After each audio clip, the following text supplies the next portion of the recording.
I'm outside today for today's video. I decided to go for a run because I was annoyed. But I started running and my shin splints were like, girl, you know you can't run. And I was like, shit, you're right. So I'm walking so we can talk. Anyway, so I posted something yesterday about being single and obsessing about being single because I feel like we all do this, and it's something that I've been thinking about a lot lately because I'm single, obviously. But my friend jokes with me and calls me the spiritual Carrie Bradshaw. I think mostly because I pose answers in the form of questions the way that Carrie would when she's typing in her laptop, you know, and you see the question pop up on the screen and then they have the whole episode about it.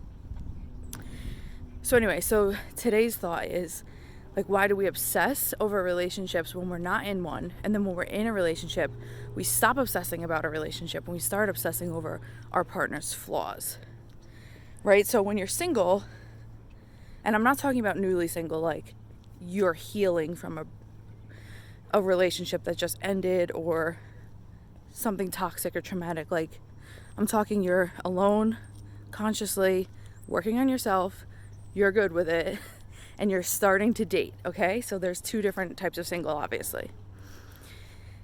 So you're starting to date and you're putting yourself out there and you're obsessing over your own flaws. Every time you go on a date, you nitpick yourself, right? When we get ready for dates, we do our hair, our makeup, we find, like, we all know that. We rifle through our closet, etc. You want to put your best self forward. You don't want to give a bad impression on someone that you might be interested in, right? Okay. And we nitpick ourselves. We nitpick the, did I say the right thing? Am I wearing the right thing? Did we go to the right place? Like, all these things, all these flaws, whatever. And then when we get to the relationship, it's like we just go on cruise control and we stop thinking about ourselves. Okay, so let me be more specific because I really want this idea to be captured. When you're alone and you have no partner to, like, influence your decisions, because we know that when you're with someone, you can't just do whatever you want. You have to consciously think about their needs too. And if you want to build a connection with them, you do that because you care. So you plan date nights and, you know, when are you free? When can I see you? Blah, blah, blah. When you're single, you know, like, you don't have to do that. Like, I can just up and drive to the Grand Canyon on a Wednesday because I don't have a partner that would say, oh, why didn't you wait for me to do it on Saturday when I was off from work? Blah, blah, blah. So you have to start consciously thinking about their needs. And you stop thinking about yours. So when you're alone, like, I up and went to the Grand Canyon one day because I needed nature. I needed an experience. I needed to get out.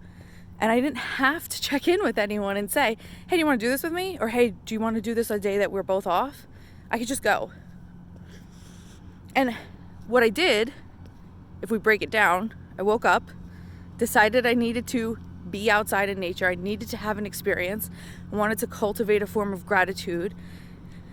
Basically wanted to make myself feel small because I was feeling a little anxious, and I wanted to remind myself of the big picture.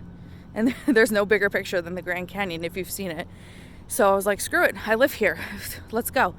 So I did it, and I checked in with my needs. I gave myself what I needed. I gave myself the space, the time, etc.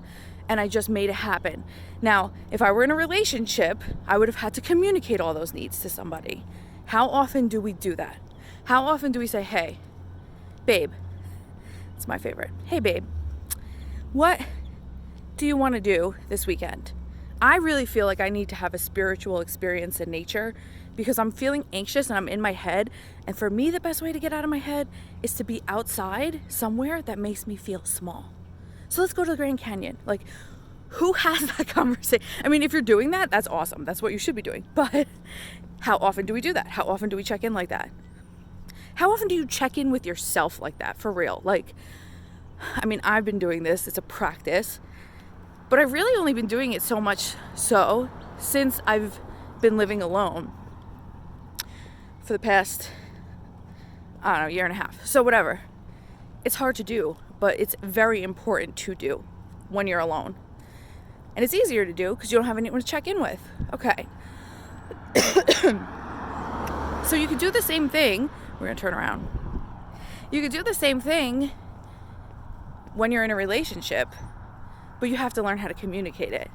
And that's hard. So that's why it's so important to do when you're single. That's why I've been trying to do it even more as I've been single for the past few years too.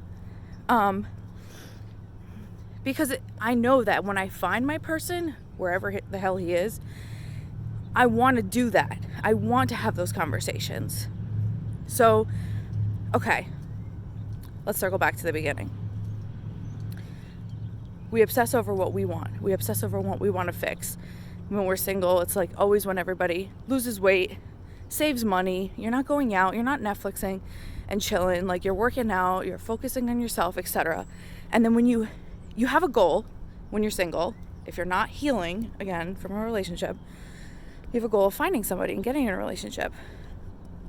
So when you find the person, you met the goal. So now you're on autopilot, you're coasting. But really, that's when the work starts, not ends. That's when the dopamine has worn off, you're out of the honeymoon phase, you've decided to make a commitment. It's not all just like hot, sexy, fun times. It's work now. And if you don't see it that way, you're probably coasting in your relationship right now. And I'm not afraid to call you out. If you don't see it as work, you're 100% wrong. But here's where most people get stuck.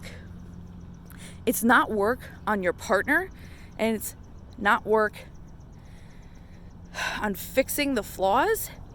It's about connecting and creating the relationship outside of the two of you. So it's about creating a container that exists between two people. And the only way to do that is to continue to work on yourself. So if you are nitpicking your partner's flaws because you've now shifted from being alone, nitpicking your own, to nitpicking on theirs because everything they do annoys you, and why can't they just throw the socks in the laundry bin, and why do they have to put the dishes in the sink and not wash them? You need to focus and reevaluate yourself. Because the real question is, why does that bother me so much? Why does that bother me so much? Right? And if you're constantly checking in with yourself and connecting to yourself and saying, hey, do I need a Grand Canyon day? Do I need to be alone? Or do I need to just learn how to communicate this with my partner? Like, if you're doing that, chances are they're doing it too. And if something like silly comes up where you're like, dude, the sock's right next to the laundry basket, can't you just pick it up? They could be like, huh, my bad. I threw it and I was in a rush and I thought it went in. You know, it's like the simplest little things. So that's how we build the container of the relationship. So when you're in a relationship, you're in one with yourself, your partner is in one with themselves, and then you have the container of the two of you together. And when you're alone, you're in a relationship with yourself, and you're trying to manifest that container. So you're very hyper aware and acutely aware of your own stuff. So that's why we obsess. That's why we nitpick. So the balance here is to try and figure out how to not be so hard on yourself, number one, when you're alone. Because the easier you can be on yourself and the more accepting you can be of yourself, the easier it's going to be to accept your partner and be easy on them when something is off or when you feel that need to nitpick.